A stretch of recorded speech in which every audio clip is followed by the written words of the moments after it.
does that mean? We technically butt heads. Yeah, exactly. After decades of gun violence, guns and trading, and human trafficking, with tremendous strides in technology for identifying, tracking, and sanctioning perpetrators of related crime, this treaty is actually not good enough. My comments are here to help build and strengthen this treaty and to make it more robust. As a parliamentarian advocate with PGA, I recognize the efforts of several years of consultation leading up to this arms treaty. However, I would like to record my disappointment with what appears to be a somewhat weak and ineffective draft submission.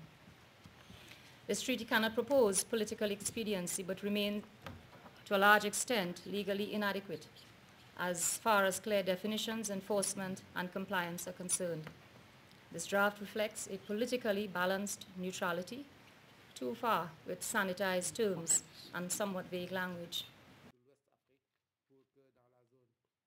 The crisis is interconnected with the arms trade. In Syria, now 45% of the population are composed of minorities. It is easy to foster the crisis in those areas, and this is causing also an increase in the imports of arms.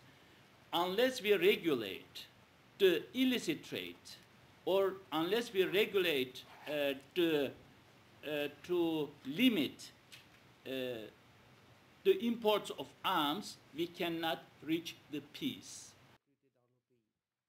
The treaty may not be strong or robust. Trust me, in countries such as mine, it is a stepping stone. It's very important that we come together and get something put on paper. Then we can work on it. It's very important to us in Africa, especially in Ghana. If the arms treaty requires a little tweaking, that you can shift the power brokering just a little, that's the step I think we need. This arms treaty is crucial for all the states, but it is even more crucial for small states and exploited states. Exploited states and small states are simply pawns. We are pawns in a lot of in the game. And too often when you have loopholes, the loopholes are being pointed out even as we speak. We're not going to see a significant change in governments selling arms to other governments, or shipments of arms going to particular conflicts where agreements have been made, whether international or bilateral. But what it will mean that in the first instance, it's more transparent, it is more traceable, it has to be matched against new and exacting criteria.